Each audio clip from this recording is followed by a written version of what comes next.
Lo que está sucediendo en Ecuador no tiene nada que ver con la fuga de Fito. Es más, eso tan solo es un detonante de problemas de años, de malas decisiones, de estados corruptos que vamos a ver a lo largo de este video.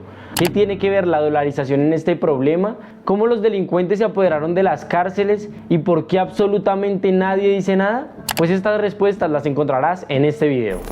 Todo este caos y conflicto se remonta a las elecciones de 2017, cuando Rafael Correa acababa su mandato, un mandato de 10 años en el que había dejado muchas cosas buenas para Ecuador. Su economía estaba en el mejor momento, la seguridad era excelente, socialmente estaba muy bien, pero también estaba profundamente dividida. Y en estas elecciones se nota más que nunca, porque por una parte tienen para escoger a Lenín Moreno, el que representa ese continuismo y seguir con lo que ha hecho Rafael Correa y seguirlo mejorando, y por el otro lado está Guillermo Lasso, quien es un político de derechas que prometía acabar con la corrupción que en ese momento estaba envolviendo a Ecuador y estaba envolviendo toda la figura de Rafael Correa. Entonces, claro, llega él para prometer eso, los ecuatorianos no saben qué escoger, si quedarse con lo que parecía que estaba funcionando o más bien ya acabar con ese nicho de corrupción del que todo el mundo estaba hablando.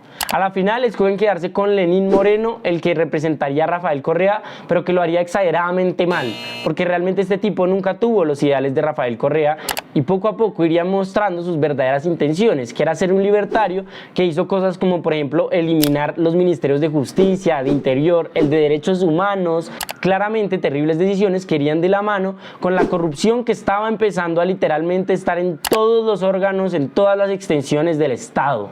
Y pues para rematar, la economía ecuatoriana estaba cayendo cada vez más, porque sí, hicieron la clásica latinoamericana de no diversificar sus economías y depender solo de un producto. En este caso, Ecuador dependía del petróleo y el petróleo bajó.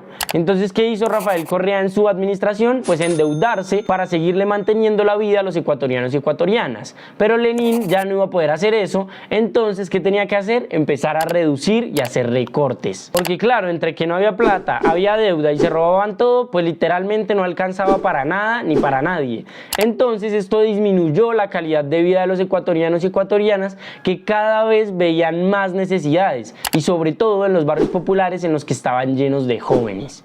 Y esto sería el caldo de cultivo para las bandas que hoy en día conocemos. Además, pues al no haber recursos ni para mantener una vida digna, pues mucho menos va a haber para luchar con el narcotráfico. Narcotráfico que venía de las zonas exteriores de Ecuador. ¿Por qué? Pues porque en Ecuador está dolarizado. Sí, así es, un país que no tiene una economía nada nutrida decide dolarizarse y les parece una buena idea.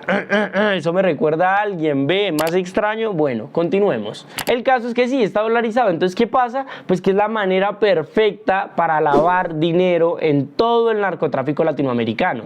Porque claro, mover dólares es muy sencillo y no hay que hacer cambios de divisas ni nada. Simplemente llegan ahí, montan su local y sí, vendimos $10.000 en 24 horas, qué extraño, acepta mis dólares como legales. Y obviamente así fue como se convirtió en lo que es hoy en día, un lavadero de dinero en el que pasan todos los narcotraficantes de Latinoamérica. Y pues en la pasada también aprovechan para hablarle a esos jóvenes que están en completa escasez y en necesidades y convencerlos de que empiecen a entrar a sus pandillas, y ellos pues no tienen otra opción más que aceptar.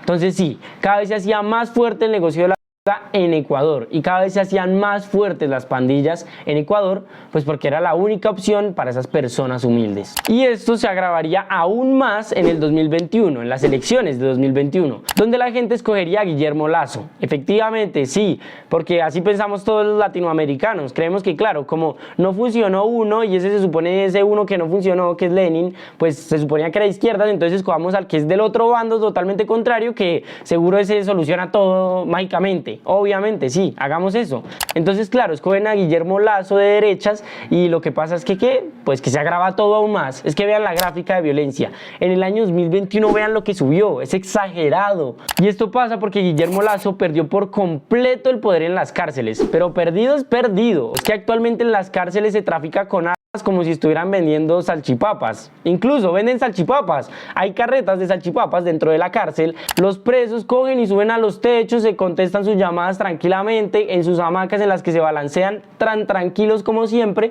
y todo eso a los ojos de todo mundo. Es que incluso los transeúntes que pasan cerca a las cárceles los logran ver ahí en las terrazas. Y es que si lo ven los transeúntes, pues también lo están viendo los guardias, la policía, el ejército y nadie hace nada. Nadie sabe nada, nadie dice nada, nadie investiga nada y justamente eso es lo que ocasionó el estallido que vemos hoy en día. Porque desde las cárceles se maneja literalmente todo el negocio de la droga. Son un centro de operaciones resguardado por una nación profundamente corrupta. Es que es tan corrupta que se permiten cosas como haber a uno de los candidatos presidenciales en las últimas elecciones. Y es que hagamos una pausa, porque es que esto ya lo vimos nosotros como colombianos ya vimos esta situación exactamente igual. El mismo terror ha causado el narcotráfico. Vivimos como literalmente asesinaban a personas inocentes y cómo aterrorizaban a todo mundo. Vivimos cómo acababan con la vida de candidatos que no les agradaban tanto y también vimos cómo los presidentes electos en esas épocas pues tampoco quedaron ahí de presidentes por casualidad. Y actualmente el presidente de Ecuador es Daniel Noboa, el hijo de la persona más rica de Ecuador, Álvaro Noboa. Y ahora les voy a contar el último datico para que saquen las conclusiones. Pero es que este es el más importante porque desató todo. Lo que sucede es que alias Fito, el narcotraficante más poderoso de Ecuador, se escapó de la cárcel. Sí, de la cárcel. Esperen, lo voy a repetir una vez más porque creo que lo dije muy rápido. La persona más peligrosa de Ecuador se escapó de la cárcel. Cuando la seguridad de él y la vigilancia 24/7 depende única y exclusivamente del Estado y él se logró escapar. Saquen sus conclusiones y déjenmelo en los comentarios. Pero bueno, para terminar de darles el panorama actual de la situación de Ecuador, es básicamente que después de haberse escapado Fito de la cárcel, se desataron absolutamente todas las bandas criminales para sembrar el caos. Algunos para aprovechar escaparse y otros para exigirle al presidente que no los cambie de cárcel, porque supuestamente el presidente ha dicho que va a ser mucho más fuerte y va a recuperar el poder de las cárceles. Pero estos criminales lo que han hecho es utilizar la violencia para exigirle que los dejen ahí y que no los toquen. Todo esto lo han hecho por medio de videos que han grabado ellos mismos desde la cárcel con celulares mostrando armas y amenazando guardias. Sí, celulares y armas dentro de la cárcel.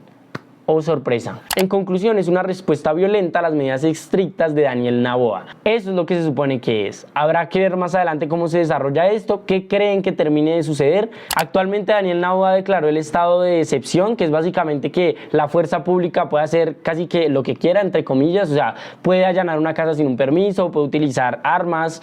Esto puede pronto tener algunas cosas buenas porque podrían regular y atemorizar a esas pandillas que saben que les van a responder con la misma fuerza, pero por otra parte vamos a poder ver que seguramente hayan abusos policiales a gente que de pronto es incluso inocente. Y eso lo vamos a ir viendo en el transcurso de estos días. ¿Qué creen ustedes que suceda? ¿Qué creen ustedes que pase? Los leo en los comentarios. Gracias por ver.